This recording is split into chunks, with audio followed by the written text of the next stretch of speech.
I don't know if I can hold it.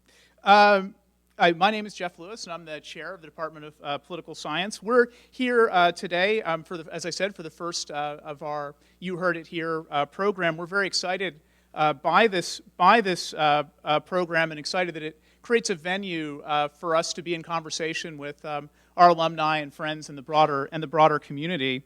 Our faculty has great expertise in important political and policy questions, and I think can provide important insight and context into a lot of the important questions of the day. Politicians, policymakers, and NGOs seek out the advice of our faculty on important questions, such as the drawing of legislative districts, the design of healthcare policy reform, presidential campaign strategy, just to name a few. In fact, one of our professors had a call not too long ago from OPEC, who wanted advice on how to manage the political consequences of being a big oil-producing country, something you'd think that OPEC countries would know something about. These key actors come to us for insights that you can't get even from leading world-class newspaper outlets like the LA Times or the New York Times. And of course, we share these insights with our students, but as members of a university, and particularly members of a public university, we also feel an obligation to engage the broader community, and that's really the purpose of this new program. Today, Professors Lynn Vavreck and Mark Peterson will be talking about the 2012 election. In our next session in September, we'll be talking about how political science is used by the political networks to call elections on election night. And later in November, we'll have a presidential campaign debrief. But this is not all about presidential campaigns. In future You Heard It Here meetings may include topics like Putin and the future of Russian democracy, the politics of Egypt following the Arab Spring, and the politics of oil. If you enjoy the discussion today, please come back. Make us a regular stop in your search for knowledge about politics and policymaking, and tell your friends. To keep up with us, you can check out our new web pages, do the plugs now, at www.polysci.ucla.edu, or you can follow us on Facebook. I don't use Facebook, but I'm sure someone can explain to you how to follow us. We'll start today with two short presentations. The first on the 2012 election. The first of them will be from Lynn Vavreck, and then from Mark Peterson. Lynn is an associate professor of political science. Her book, The Message Matters, studies how the economy shapes both presidential election outcomes and the strategies that campaigns and the strategies of the campaigns. Her book was published in 2009 and has become a required reading for reporters on the campaign trail, for political pundits, and for campaign strategists.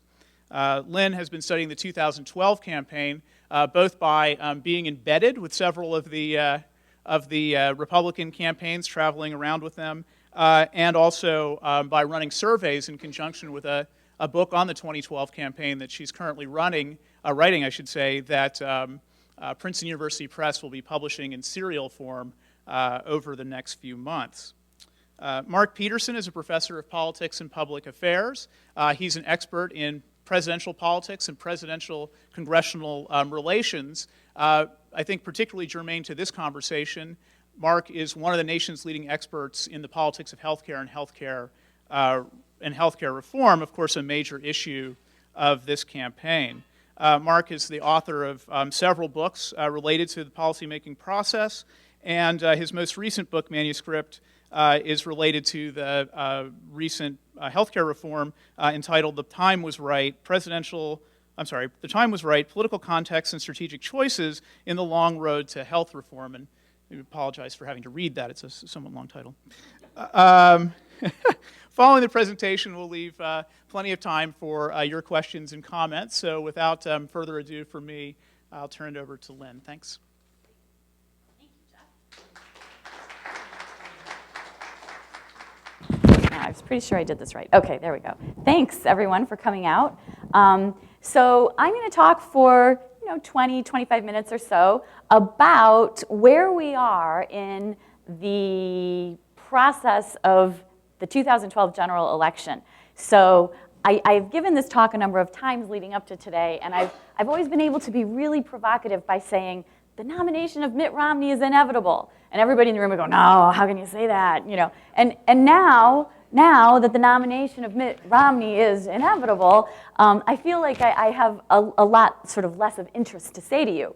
But what I'm going to do today is try to show you why I said those words in January of this year, how I knew that Romney's nomination was inevitable, even when everyone else thought I was crazy for saying that out loud in print, in the New York Times, in the Wall Street Journal, and not backing down from that. So I'm going to show you some evidence that we've collected. This is work that I'm doing in partnership with a professor at George Washington University named John Sides. And as Jeff mentioned, I sort of like the idea that the book that we're writing is going to be published serially. It makes it sound so much more interesting, like it's some sort of a telenovela kind of thing. But Princeton University Press is going to publish e-chapters from our book. So if you're interested in that, you can visit the department website, and there will be lots of links, I think, to be able to direct you where to do that. But we've been gathering all these survey data over the course of the last 15 weeks. We survey 1,000 people every week.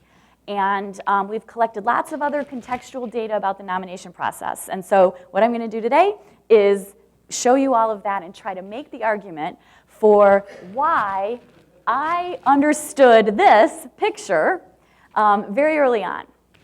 So this is why my job is hard, okay? Because I have to take this sort of spaghetti kind of picture and figure out, you know, why do we see this Herman Cain boom, and why do we see this Michelle Bachmann boom and decline, and, you know, poor Rick Perry just constantly declining. Doesn't even really get to boom. He just comes in high and then trails off. And so each one of these little spikes has a story in and of itself. But the way I look at a picture like this is for something systematic about it. And what can we say about each one of these little boomlets that is the same across all of them? And I think we have a story about that, and I'll try to sketch that out for you today. Okay, so I'm basically going to talk about 3 ideas. The first is that one of the things that was different about 2012 from previous nominating campaigns is that the party itself was a little undecided going in about what it was going to do. We don't actually know the reasons for that. We're going to try to talk to some people to figure that out. But I'm going to show you some evidence from party endorsements that suggests that the pace of endorsing was slower in 2012 than it had been in previous elections. So the party's not sure where to focus. That means voters are less sure where to focus. Who is the guy or the woman? Who's going to be the nominee? The second thing that I'm going to talk about is this idea that the media are driving the volatility. So they're driving those boomlets. Okay, so when there's a lot of stability out there that they don't talk about. So you see each one of those little rises, and I'm going to try to show you that that's correlated with media coverage leading up to the boomlet. So the media coverage happens first, and then we get this surge in the polls. Okay, now clearly there's something else going on driving both of those things. But there's a ton of stability in this process that doesn't get covered. Okay, so we want to think about why that is. And then lastly, I'm going to try to tell you a story about how Mitt Romney did this, and how you kind of could have figured it out from the beginning. Okay, so we'll start with this idea that the party is undecided.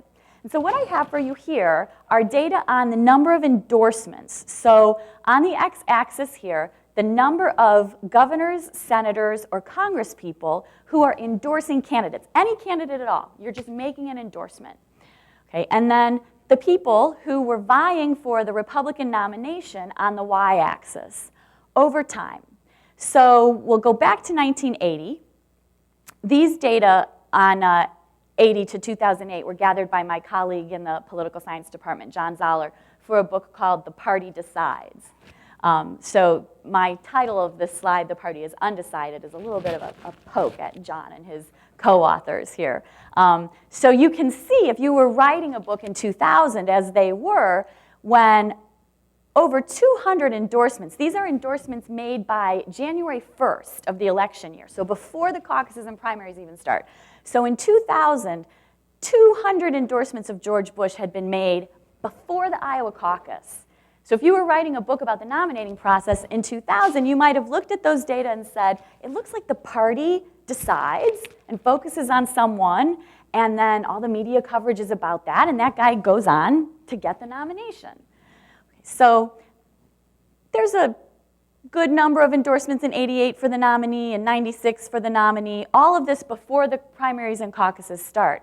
In 2008, it's a little bit more split, a little bit of indecision there. And then in 2012, the other thing about 08 and 2012 is just the smaller number of overall endorsements that are made before January. Okay, so in 08 and 12, you might say, before the contest started, the party did not yet know what it wanted to signal to voters. Okay, so they maybe were looking for a little bit of feedback from voters. Okay, but in these other years, before the primaries start, the party seems to be focusing on one person. So we have a slower pace of nominations of endorsements in 2012, but Romney is getting the bulk of them, even early on. Now, another way to see that the pace is slow of the nominations is to look at the data this way. So here's January 1st of the year before the election, and here's January 1st of election year. So essentially, this is all of 2011, or all of 2007.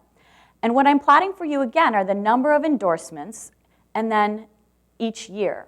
So you can see in 2000, the pace of endorsements was fast, compared to 2012, where this line is convex and sort of taking its time to get to an even lower level than in 2000. So something different about the elites in the party and what they were willing to say before the contest started. And that's going to make for a lot of uncertainty among voters. They're not really sure what the party wants to do. Okay, the media. So this is just an example using the Santorum coverage. But the plots for Gingrich and Romney and Bachmann and Kaine, they all look the same. So let me tell you what we've got here. December of 2011 up to the current date. Each one of these gray dots is a media poll, okay, showing the support for Santorum in the poll. So if you don't look at anything else right now and just look at the gray dots, and you had to say what's going on with Rick Santorum in this process, you would say he's trending upward. Right? Those dots suggest an upward drift in his support over time. Okay, so on the y-axis is just percent support if we're looking at the gray dots. When we're looking at the blue line, what I'm charting for you is Santorum's share of all of the news coverage about the campaign in the week before these polls are released. Okay, so the blue line is leading up to the gray dot. So you can see that there are some more spikes here. It's not quite as, you might say obvious what the trend is, but he definitely is increasing. If we had to draw a line through the blue spikes, we would say his media coverage is increasing his share of coverage is increasing over the course of the campaign. And then I've put in these markers here that tell you important, I'll put that in quote, important events of the campaign process. So here is, you may all remember, if you think back to sort of New Year's Eve, that week between Christmas and New Year's, when I'm sure, just like me, you were all so excited that you were leaving for Iowa in a couple days to go to the Iowa caucus. And there was this CNN poll released that said Santorum was surging. And it came right after, a couple days prior, a set of polls that were released that said Gingrich was surging. And so it just seemed like this was going to be like the next person to surge. He hadn't had his shot, and now it was his turn. But it was real. Santorum did well in Iowa. So he gets increased share of media coverage after Iowa. He doesn't win New Hampshire, but he wasn't expected to. Mitt Romney is sort of the favorite son there. So Santorum's share of the coverage drops off. And then this is probably the announcement that he actually tied to win the Iowa caucus. And then Gingrich wins the South Carolina primary. Santorum's share of the coverage goes down. Romney wins Florida. But then Gingrich does well in these 3 caucuses. And doing well in the caucus shoots his share of the coverage way up, more than 100% increase, more than doubles. And then he stays popular. He stays popular in the coverage right up until the end where he drops out. Okay, so he also sees a shift and a boost in his poll standings at about the same time, after he does well in these contests. So there's a lot going on in this process. It's really dynamic. Okay, it matters your expectations, what you're expected to do. Clearly, we're not expecting to see a big Santorum boost here. He's not getting much share of the coverage. He hasn't done well in the last 2 contests, and then he does well. So doing better than expected increases his media coverage and increases his standing then in the polls. Okay, so if you think back to the spaghetti picture, the idea that we're trying to get at here is that the boomlets are driven by media coverage, and the media coverage is driven by actual events in the process. So there's some catalyst, the media coverage changes, the poll results change. But for most of the candidates, they cannot sustain that. Okay? The key factor here is that the media, their incentives are very different from the voters' incentives. Okay? They need to sell newspapers, they need to get your eyeballs on their television broadcasts. That means they have to have compelling and entertaining and new things to tell you. What the old saying, there's nothing as old as a day-old newspaper. Okay, no reporter writes the same story day after day, even if the same things happen. Okay, so their incentive is to be provocative, which means that they can drive these coverage of these unusual events and surges. And we will find that interesting, and we will read those stories. But they cannot continue to write that Michelle Bachmann did well in the Iowa straw poll and is positioned to go on to be the nominee at this point in time. They cannot continue to write that story because people would get bored, and their incentives are to find something else to write about. And the next thing to write about is to start pushing at her and poking her and finding where the weaknesses and the cracks are. And once they start to do that, some of the candidates can't stand up to that kind of scrutiny, and then the whole thing declines. So there's a process here that is really systematic for all the candidates. Okay, so how does Romney hold on through all these other boomlets? So, if you think back to the very beginning of the process, he would go to these debates and he would stand there and he wouldn't really fight with people. He wouldn't engage in a caustic manner. You sort of got the idea that maybe he just thought that if he waited long enough, he'd be the last guy standing. I think what Romney actually was thinking and what he knew was that while these other candidates were getting their 15 minutes in the spotlight, that once the media started to dig a little deeper, that all of them would be revealed as having pretty fatal flaws. Okay, so if really he could just not have his moment too soon, he would emerge as the nominee. And I think there was a lot of reason for him to believe that. I think that was pretty good research on his part.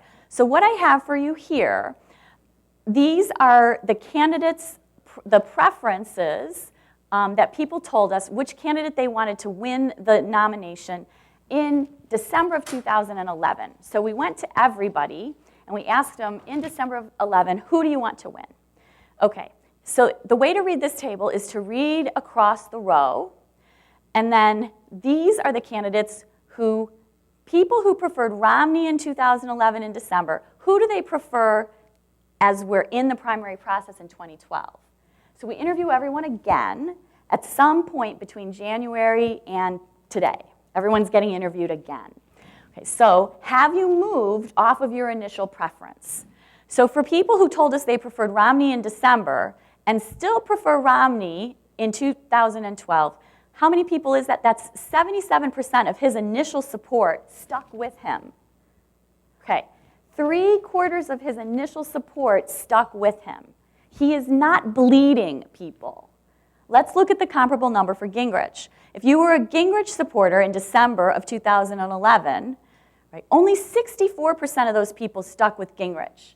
So he lost more voters than Romney did, more of his initial, not more in number, more of his initial base of support. Let's look at Santorum, 71% stuck with him. Okay, so that's close to 77. But Romney here, there's an incredible amount of stability in his support that never gets covered. You never heard a story about why aren't Mitt Romney voters leaving him? Why are they sticking with him? No, what did you read stories about? You read stories about how it was anybody but Romney. People couldn't wait to vote for someone else besides Mitt Romney. Okay, some people, but not most people. Romney is the preferred candidate of all of these people in our December poll, and most of the people who like him stick with him over time. Another interesting way to look at this table is to say, where do people go when they leave candidates? So if we look at, for example, Michelle Bachmann, okay, she's not in the race anymore, so you cannot tell us that she is the person you want to win. So of Michelle Bachmann's initial supporters, how did they distribute themselves? Well, most of them went to Santorum, okay, 16% to Gingrich, but 16% went to Romney. So he's picking up a bit of other people's support. Perry, when Perry drops out of the race, 21% to Romney. Okay, Huntsman voters, 23% to Romney. Okay, so this anybody but Romney myth that the media were trying to feed you really is a myth. Okay, so there's an incredible amount of stability. Even Santorum voters who don't need to transition away from him, 8% have decided that they now prefer Romney, right? And of Gingrich, 11%. Okay, and those guys, for a lot of this survey, were still in the race. And Gingrich allegedly still is still in the race. Okay, so here's another way for me to show you these transitions. So what I'm showing you now are Romney, Gingrich, and Santorum. Romney, Gingrich, Santorum. These are going to be transitions to Romney, to Gingrich, and to Santorum. Right, the percent of people who are moving to them off of another candidate at different points in time in the process. So December in the Iowa caucus, we have a lot of transitioning to Santorum. He does well in Iowa. Okay, lots of people are moving toward him, a bit of momentum for him. After New Hampshire, Romney picks up, Santorum comes down. Gingrich wins South Carolina. After South Carolina, a lot of people transitioning to him. Okay, so the pattern here is that if this is a little bit event-driven. If you do well and you win one of these contests, people move toward you.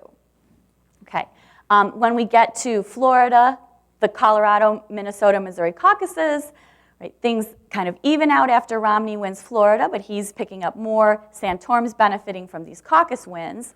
And then Super Tuesday and after, it's pretty much a Romney-Santorum contest in terms of the magnet, drawing people to their candidacies. Okay, but the point here, 25, 37, 30, 41, 27, 34. There's no anybody but Romney. A lot of people are transitioning to Romney. He's holding on to a lot of his support, and a lot of people are moving to him. Okay. Ooh. Okay, so I'm going to show you now a whole bunch of pictures that look like this. So just to set them up. On the x-axis here, we've got time. The week of interview from December 31st to last week. So 15 weeks of data, 1,000 people a week. And what I'm going to show you, Romney is always going to be blue, Santorum is red, and Gingrich is green. And I'm just plotting the percent of their vote share in our poll over time. So this is just the overall level of support. And what you can see, right, you can see the Santorum here, the red line trend. He's increasing in support over the course of the process. Gingrich is declining in support over the campaign. But look at Romney, right, just kind of hanging in there steady at about his 30 to whatever, little more than 30%. Okay? The guy's a rock. Right? Hanging on to his people, always hovering up here in pretty much the top slot. He doesn't ever really give ground. This peak, you're going to see over and over and over and over again. This is that Colorado, Minnesota, Missouri. Talk about three inconsequential caucuses that drove. These are national polls. Okay, so this is happening in these 3 states, and yet you're going to see a spike here. Every way I slice the data, you're going to see that Santorum spike. That's national media coverage affecting people. There's this moment where people say, wow, maybe Santorum can really do this, but it doesn't last long. Okay, so here's another story that you hear in the media. Romney has a woman problem, right? This was the big news last week. The Hillary Rosen comment that Ann Romney's never worked a day in her life, and the Romney campaign jumping on that because they think that they're behind, or someone told them they're behind with women, or we think, people think they're behind. I'm sure they see the same thing that we're seeing here. The dashed line is men, the solid line is women. Again, support for Mitt Romney over time. He doesn't have a woman problem, okay? Women are supporting him as much as, if not more than men. Here's another way to look at this. This is now support for the 3 candidates among women. Okay, it is a little volatile, but the blue line, the Romney line, again, steadily hangs on top. Among the 3 candidates, if anything, he, on average, is doing the best among women. Okay, Gingrich has a woman problem. Then we probably didn't need the poll to tell us that. Okay, same story. Protestants, people who identify as Protestants, and people who identify as a non-Protestant. Okay, so among Protestants, we can see Santorum here doing well. Okay, so that's as we would expect, that evangelical vote coming out for Santorum. But among the non-Protestants, Romney is far ahead, and there are more of them. Okay, so this is going to be now the constant refrain. He does well among groups that are big. He doesn't do very well among some groups that are not big, but the thing about those groups that they all have in common is that they're focal. They are the groups that the media wants to talk about. The evangelicals, the Protestants. Okay, here's another one, conservatives. So among the very conservative, Santorum, they focus pretty quickly after Colorado, Minnesota, Missouri on Santorum. Okay, and he does well among them, but those are the people who say they're very conservative. But among conservatives and moderates in the party, these are all likely Republican voters now, Romney hangs in there at the top. Okay, there are more conservatives and moderates in the Republican electorate than there are super conservatives. Okay, Romney's doing better. Socially conservative, so abortion, gay marriage, put those together and I make a scale of social conservatism. Again, among the socially liberal, which is about a quarter, okay, Romney doing very well. But even among those who would scale as socially conservative, he does well. Okay, so this idea that conservatives would not vote for Mitt Romney is a myth. Same thing with economic conservatism. So here you can see it's a little muddled, but Romney's coming out at the end. Among those who are economically liberal, he's sort of always had the advantage. These are things like, do you think the economy is getting better? Should we regulate more or less?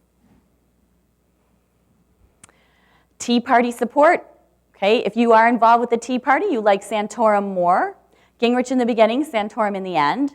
But if you're not involved with the Tea Party, you've always liked Mitt Romney more. And guess what? There are many, many more of these people than there are of these people in the party. Okay, so how did Romney do it? He had broad support from a wide range of what I will put in quotes as groups, right? Not really formal groups, but sets of people who make up a large chunk of the Republican electorate, and he does well among them. The problem is that those groups just don't get a lot of attention from the media. So we don't hear about how well Romney is doing among those people. Okay, the media are driving these boomlets, and so they're constantly talking about the very conservative, the socially conservative, the Tea Party, the evangelicals. And yes, those people would not vote for Romney, but they're a small set of the Republican electorate. Okay, so I'm going to skip those, and I'm going to talk just very briefly about what this means for the general election. So I started with the question of why my job was hard, or showing you why my job was hard. But this is why my job is easy, because some things are really regular. So here we are. I'm going to plot for you unemployment rate. We're at about 8.3% right now. And here are some other elections where we've had an unemployment rate that high. Okay, so 1980, that's Carter losing. 92, that's Bush losing. 76, okay, that's Ford losing. And then here's 1984 with the same unemployment rate as all these other losses. And this is Reagan's big landslide victory. It's morning again in America. More people go to work today than have gone to work at any other time, right? This is supposed to be the time to be an American. So the question for 2012 is, we're plotting vote share here, incumbent party vote share. Where is Barack Obama's reelection going to be on this line? Will it look more like 1980 or more like 1984? Where are we going to see 2012? Well, maybe we can get some insight if we plot the other years. So we'll throw up all the other years and unemployment rates, and you can see there's not a huge pattern here. If we drew a line through these dots, we'd get something that was pretty flat. That line is pretty much flat. Okay, so the unemployment rate, unrelated to incumbent party reelection. Okay, but the change in unemployment, the trend of the unemployment rate 6 months before the election is related to incumbent party vote share. So if the change in unemployment is low, okay, negative or small, then the incumbent party does well. You can even have a little bit of growth in the unemployment rate and still get over 50%. Historically speaking, on average. Okay, so as long as, it doesn't matter that the unemployment rate is 8.3%, right? What matters is, how is it trending? Is it going down or is it going up? And for my money, Barack Obama is safe until it starts to grow at about, 5 points. What is better related to incumbent party vote share is change in GDP in the 6 months before the election. So again, growth, okay, the change in the growth rate. And here you can see as we have more growth, incumbents do better. Incumbent parties do better. And again, if things continue the way they're going, then I think my money's on Barack Obama. He doesn't need very much growth to get over 50%. Little more than maybe a point. So I think he's well set to have that in the first 6 months of this year. So my take on the general election is that it's Obama's election to lose, and it looks like he'll be running against Mitt Romney, who continually wants to talk about the levels of things, the levels of unemployment, and how it could be better, the counterfactual. Okay, that's a very, very hard message to run on. Okay, and I will leave you at that. And I'm going to hand it over to Professor Peterson.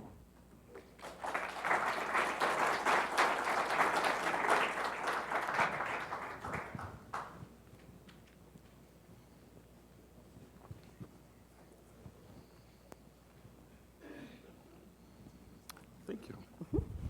Good afternoon. Glad to see you all here. I'm going to do a little bit of marching into the future and considering what the implications are for actual policy making after the election, based on what we know about contemporary politics and based on my own additional information about what I think is going to happen in the general election. It follows very much from what Lynn said. So what happens after all the electoral dust settles? And to start answering that question, we need to know where we are today in terms of a legislative process. And for this, I'm going to turn to some very well-known, it's really hit the media very recently. It's like everybody's talking about these data. These were originally crafted by Howard Rosenthal and Keith Poole. And this is an instrument they use in which they gather all the public roll call votes in the House and the Senate from 1789 to the present, recalibrating with every new year, every new Congress. Way back when, they had to do this on a Cray supercomputer. Today, Jeff is part of the team. They use iPhones. It's all very straightforward and simple.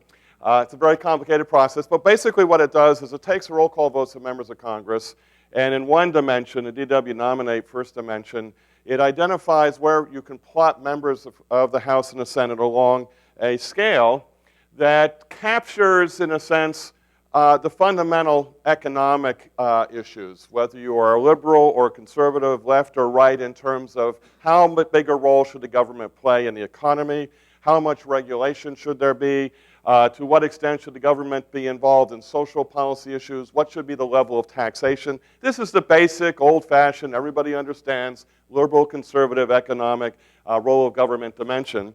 And these data are plotted roughly confined, almost always, between -1 is the most extreme liberal position and +1 is the most extreme conservative position, 0 in the middle. And because I'm going to be using these data, I want to make them real for you. I want to give you a sense that this is not just manufactured information, if you will. So let's turn to the 111th Congress, the last Congress. Look at a couple of 4 people whom I think you probably know and probably have some priors about as to where they're going to be. Bernie Sanders, of course, is the independent who caucuses with the Democrats. He's nominally a self-described socialist. And he's not quite as liberal as you might actually think in his voting record, but he's clearly towards the liberal end of the spectrum in the Senate. And he was the most liberal voting senator in the 111th. Tom Coburn, Republican, the doctor from Oklahoma, very conservative fellow, and sure enough, he's very far to the right on the scale. In the House, Dennis Kucinich, you probably recognize Representative Kucinich as a rather liberal member of the House, and in fact, he was the most liberal member in voting patterns in the 111th Congress, coming in at minus 0.772. Any guesses on where Ron Paul might fall on this scale? Now, Ron Paul, remembers, the Libertarian. He even ran on the Libertarian presidential ticket some years ago, now been very active in the Republican nomination process, although not going to obviously get the nomination. Okay. He's actually off the charts. He's one of the few individuals in all the data that I've looked at from these data for many, many years who's actually off the charts. But of course, Ron Paul has opposed anything that involves any kind of government action in the economy or raising taxes or regulation. And so he really is even well beyond almost everybody else who at least votes every now and then for something that would involve government involvement in the economy. So that gives you a sense of the reality of these data. Now let me use them and describe how there has been increasing polarization in Congress over many years. I'm going to start with the New Deal. This is 1935, 1936, Franklin Roosevelt, in the middle of Franklin Roosevelt's New Deal. And what you can do with these data is plot the individual members by category. And so we see the blue bars here are the Democrats. And as we would expect, the Democrats are to the left side, but not necessarily that far over. And remember, we had a lot of Southern Democratic conservatives during that period. The red bars are the Republicans, as of course Democrats had huge majorities at this time. And you also see a good deal of overlap. There were quite liberal Republicans and rather conservative Democrats. We move that up to the Truman period, and we start getting more of a spread as the New Deal coalition begins to evaporate somewhat. We get to the Johnson period. Now, this is the 89th Congress, the famous Great Society 89th Congress. And you see a big Democratic majority, and this is in the Senate.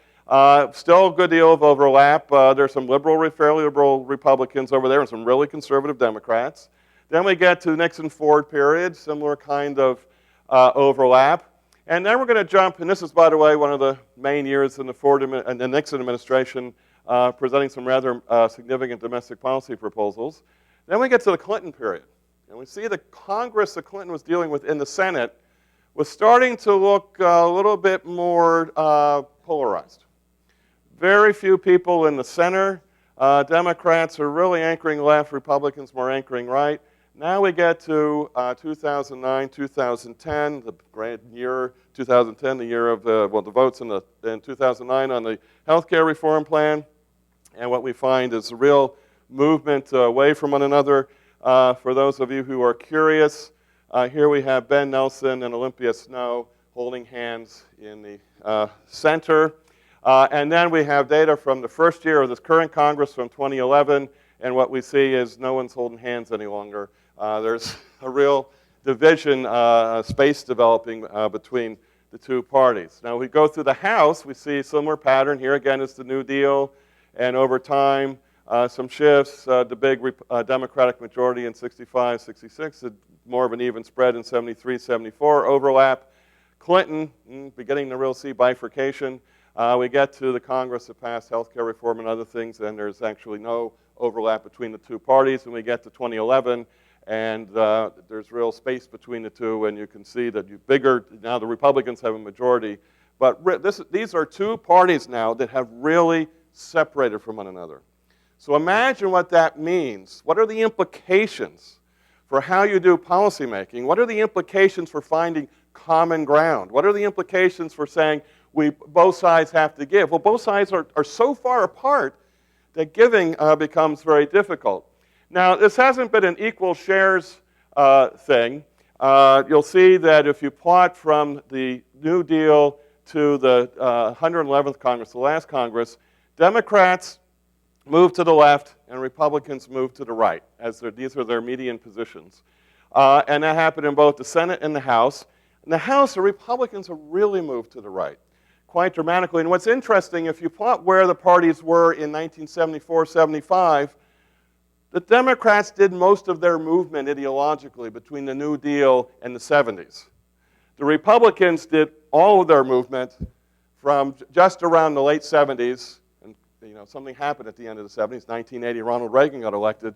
That was really the beginning of a conservative era, and the Republicans in Congress have really shifted dramatically, and more than the Democrats have moved left. This is using the same data from 1879 to the present, and what you're going to see are Republicans at the top, who are at about 0.4 in 1879. Democrats are in that middle.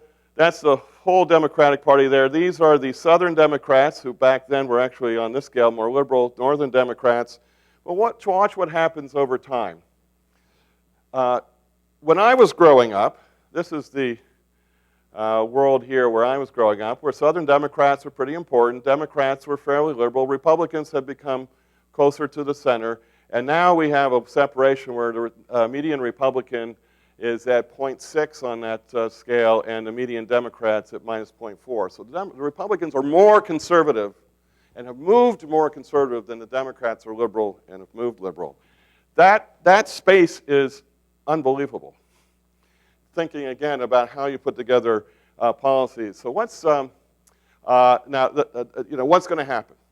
Next thing, everybody knows about the filibuster in the Senate, right? You've been reading a lot about that. This is the provision in the rules that allows any senator or any group of senators to keep debate open and ongoing and without end, unless there is a vote for cloture.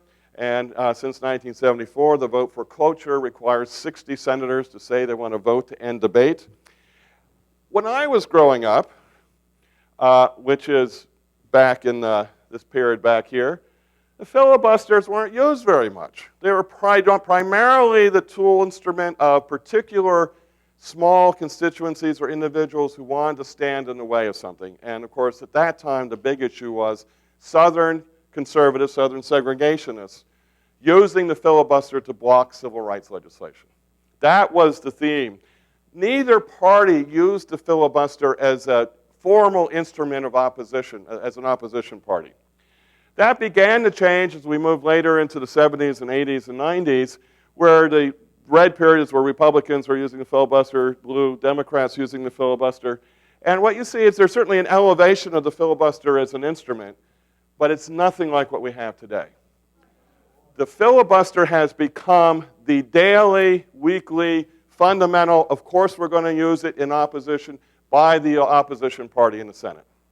So now, this is why we often say in political science, you can't really be assured of getting anything done unless you have 60 solid votes in the Senate. And very rarely does any party have 60. It actually happened only once in a measure I use in my health care reform book. in which a party actually had the capacity to hold together as only one party and overcome a filibuster, and that was in 2009 and 2010. Otherwise, meeting this standard means the Senate is always going to be the point of blockage. In fact, I've said to people, if you have to give a talk and you have only 5 seconds to characterize all of American politics and policymaking, simply say the United States Senate, and you've got the story down pat. It's really where, in many ways, the action is. What about the public? Are the public so polarized?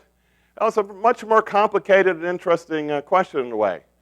If you go any survey you do, Lynn survey, anybody's survey, if you ask the standard questions, are you very conservative, conservative, moderate, liberal, very liberal, it always produces some kind of relatively normal curve. The plurality of people describe themselves as moderates. The tails are the very liberal, very conservative. There tends to be a skewing in the United States towards the conservative side, but it's not a huge skewing, and it varies from period to period. Plus, we have found from more sophisticated studies of public opinion, folks like Larry Jacobs and Bob Shapiro and others have found that Americans, when you ask them about their ideology, they're philosophically conservative. When you ask them about specific things the government's doing, they are pragmatically liberal. So even knowing the ideology doesn't tell you that much. You need to know what they're really thinking about. But the point is that they're not bimodal. They're not like Congress. They're not like the House. They're not like the Senate. But there is increasingly now a sense of mobilizing the base. The base is becoming so dramatic. And in fact, part of the media coverage that Lynn is talking about it is a representation of the media being fascinated by the base and looking at the various parts of the base, the Tea Party, the very conservatives, the evangelicals on the Republican side, on the Democratic side, MoveOn.org, and the more part of the more activist base of the Democrats. That's the part that's being mobilized now and changing the way we're thinking about what the public looks like. There's also been apparently a sorting process. It used to be not only among elected officials, but among people, that you could have a liberal or moderate Republican. You could have a conservative Democrat. That's happening less and less. Conservatives are now more moving into and adopting the Republican Party as their party. Moderates are still splitting in between to some extent, and liberals are now kind of moving away from the Republicans into the Democratic Party. So although we have a lot of moderates and we have a large percentage of independents who don't claim party affiliation, those who do claim party affiliation are sorting by ideology. And that's also getting reflected in the kinds of data that Lynn showed you. And one way to see how this is happening, this is Gallup poll asking the usual question about do you approve or disapprove of the way the president's handling his job. And what you see over here in this right-hand column is the spread in the evaluation of the president by the president's party, affiliates of the president's party and affiliates of the other party. And these are the largest 8 out of the 9 years over the 60-year period had the largest Democratic-Republican gap in the evaluation of the president, whether it's a Democratic president or a Republican president. 8 of those 9 years over the last 60 years have occurred since 2003. So we have been in a period now for about a decade in which the two parties can't even evaluate the president in anything roughly similar terms. These are huge gaps. They include Obama, of course, and includes George W. Bush. Again, a sign of extraordinary division within the country. There's also, I think, been a sorting of issues. When I was growing up, when I was in college and graduate school, there were a lot of environmental activists among Republicans. My then in-laws were Republicans. They were fairly moderate, but they were Republicans and stuck very much to that. But they were hugely active on the environment. I found myself at a fundraiser, a big fundraiser for Phil Burton with my in-laws. How is that possible? Phil Burton, who was wildly liberal, was terrific from their point of view on the environment. And that was a primary issue for them. That wouldn't happen today. Or take abortion. We used to have pro-life Democrats and we used to have pro-choice Republicans. Those are really declining in numbers. People are sorting on that issue as well. Or consider immigration. That's another issue that used to be fairly bipartisan that has become quite partisan in terms. And the parties are signaling what it means to be a Democrat or Republican to their less informed affiliates. So let me give you an example of that. In a study that I was part of with our Blue Sky Health Initiative, we were participating in the 2006 Cooperative Congressional Election Study and the 2008 Cooperative Campaign Analysis Project.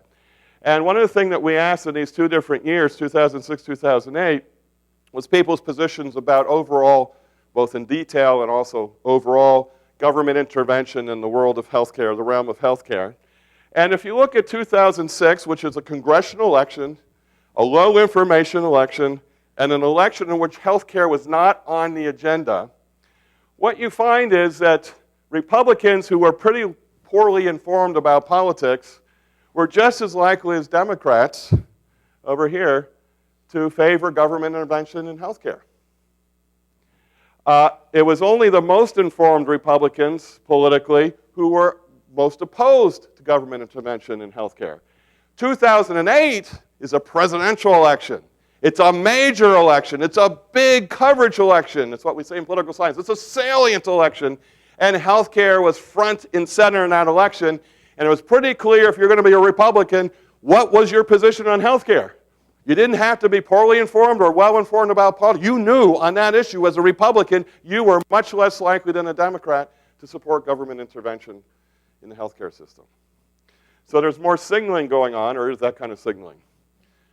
All right, who's going to control the government? Lynn's already, she likes going out there. It's already Obama's election to lose. I think she's right, but I'm not going to say it quite as boldly. But let's look at some information. Lynn showed you the role of the economy, looking at unemployment and the important issue of change. One of the most important indicators to look at is change in disposable income, real disposable income. I don't have those data. But this was a nice chart that Nate Silver, whom I really like, does 538.com, is now a blogger for the New York Times, has this chart that looks at the monthly change in non-farm payroll. So this is very much related to unemployment, obviously. How many jobs have been created in a given month? And in plotting the election data, what you get out of this is he estimates that if Obama has, on average, between January and August, a non-farm job growth of about 150,000 jobs per month or more, he'll be okay. That's the point. January, pretty good. February, even better. March, not so much. But we still have some months to go, and then it's not so bad. It's, again, it's the average of having 150,000 new non-farm jobs on payroll a month, and so he's well over that average right now. This is just another way of getting to the same point that the economy is very much, at the moment, working to Obama's advantage, even though the economy is obviously not anywhere near as healthy as anyone would like to see. This is from Real Clear Politics. I don't know, for those of you who are real mavens of following the election process, this is where you can get a lot of the opinion data. This is an average of many polls over the recent period of people. Do they favor Obama or Romney? As you can see, it bounces around a lot, but right now, Obama has had, for quite some time actually, an advantage over Romney. Right now it's only 2.6 percentage points. Everybody thinks this is going to be a very, very close election. And so the question is, who's actually going to win it? Two things to consider. One, there's something out there for people who are really intrigued by these things. There's something called the Iowa political markets. The business school at Iowa, to teach its students how markets work, set up a futures market in politics where you can buy a share. You can buy a share of Romney for 40 cents, and if Romney wins, you get $1. And so you can do pretty well. So it's real money, people investing real money, and we know from markets that people who invest real money search out every conceivable piece of information they can find.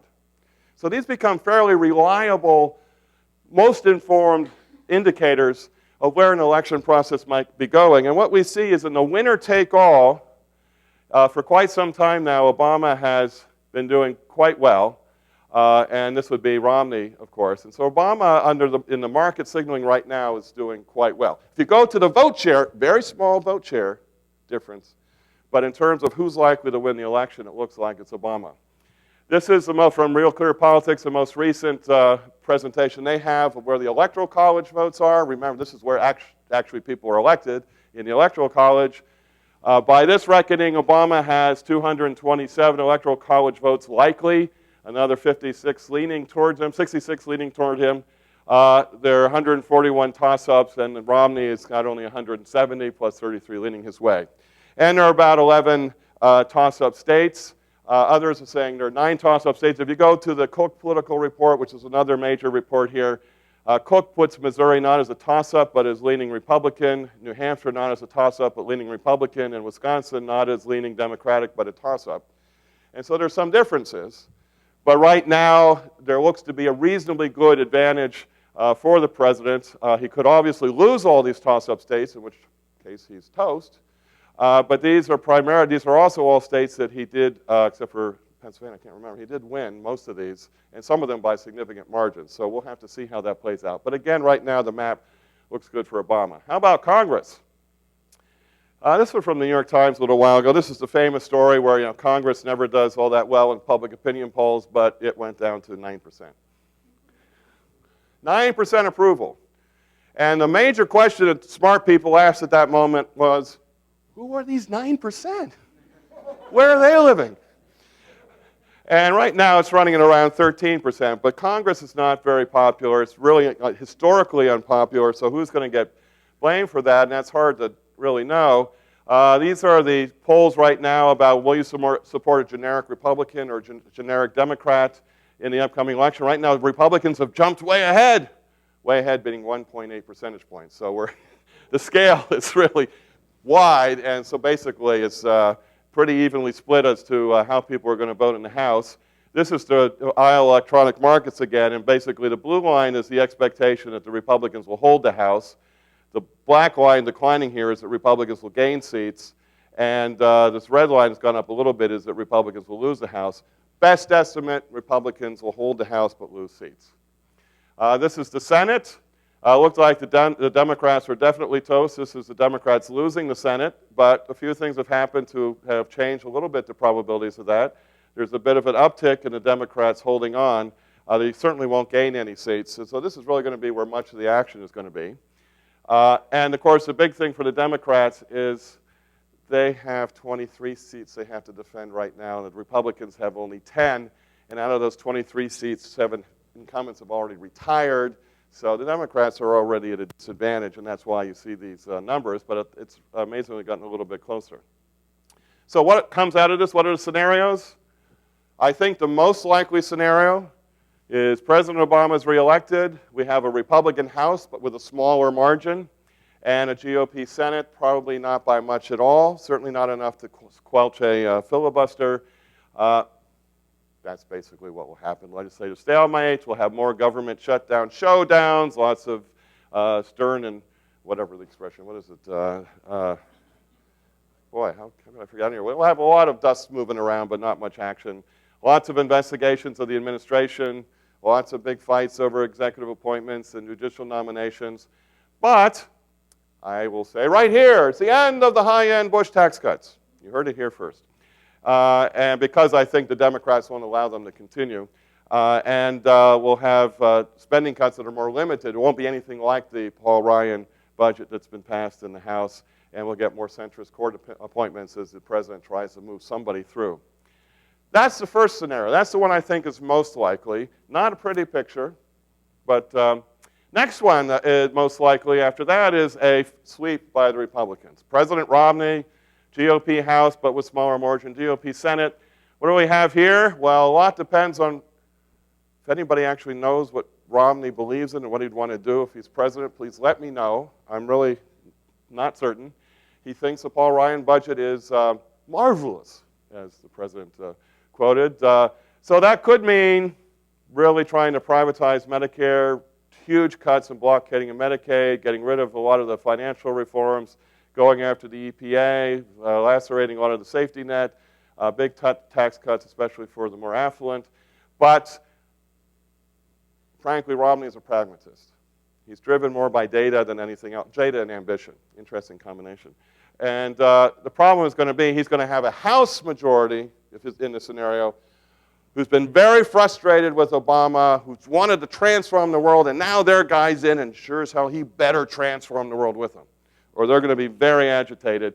And of course, the Senate, if it's taken over again by the Republicans, they will come in with zeal. You might actually see something that resembles a smile on Senator Mitch McConnell's face. He's the Senate minority leader right now. There are rare sightings of smiles on Mitch McConnell's face, but I'm sure he'll charge at that point. And what will the Democratic response be? Well, the Democrats who would lose would be the more centrist Democrats. So the party will shift left as a whole. Probably the most right person in that caucus would be around minus 0.26 on the ideology scale. That is where the pivot point would be for being able to uphold a filibuster. I think they're going to filibuster routinely if this happens. But here's the big if.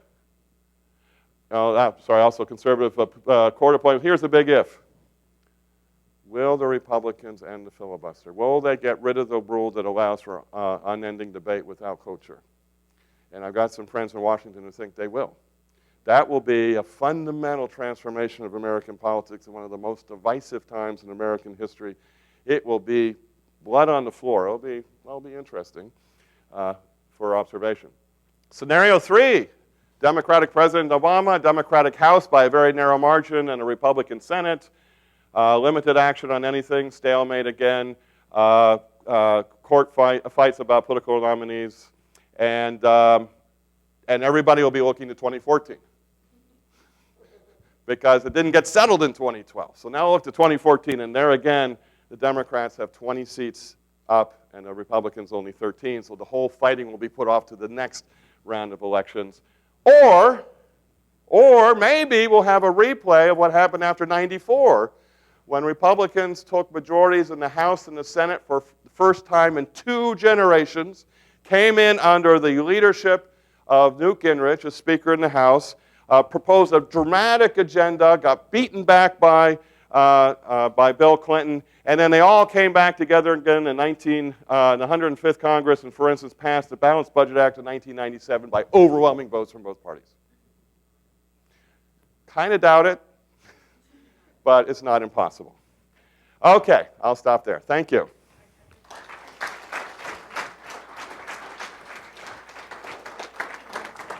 That was great. Lynn and Mark are 2 of our most savvy media answerers of questions. So I'll let them answer their own questions. For those of you interested in their work, I'll point out that you can learn lots more about them and what they're up to at our web pages. And I'll open it up now for questions. You guys can use the mic if you'd like. A